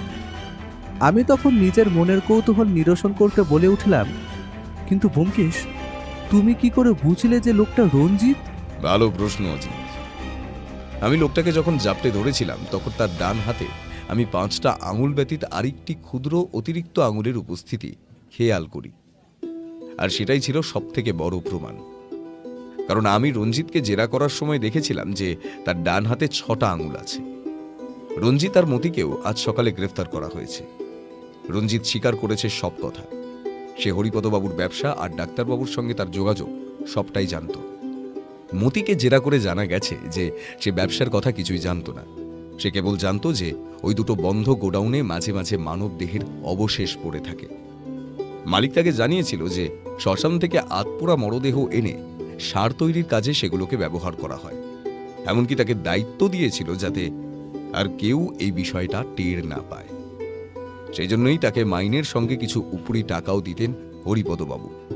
অর্থাৎ অগ্নিকাণ্ডের সেই রাতের ঘটনার সঙ্গে জড়িত ছিল রঞ্জিত। মতি সে বিষয়ে অবগত ছিল না। আর সেই রাতে রতন আর ডাক্তারবাবুর হারগুলো ওই গোডাউন দুটোতে রাখা হয়। আর কাল রাতে রঞ্জিত সেগুলো সরিয়ে নিয়ে যেতে এসেই আমাদের খপ্পরে পড়ে। তারপরেই সে হরিপদবাবুর বাড়িতে যায় তাকে খবর দিতে। আর সেই খবর পেয়ে ভোরবেলা পালাতে গিয়ে পুলিশের হাতে ধরা পড়েন হরিপদ ঘোষ। আর এখানেই ইতি এই ভয়াবহ নোংরা নাটকের। এই পর্যন্ত বলে ব্যোমকেশ থামল। সকলেই এখন নিশ্চুপ, সারা ঘর নিস্তব্ধ। ব্যোমকেশ সকলের উদ্দেশ্যে নমস্কার জানিয়ে ঘর থেকে বেরিয়ে গেল। আমিও ওর সাথে বেরোলাম। আমরা কেউই কোনো কথা বলতে পারছি না। থানা থেকে বেরিয়ে কিছুটা হেঁটে গিয়ে একটা চায়ের দোকানে দাঁড়ালো ব্যোমকেশ।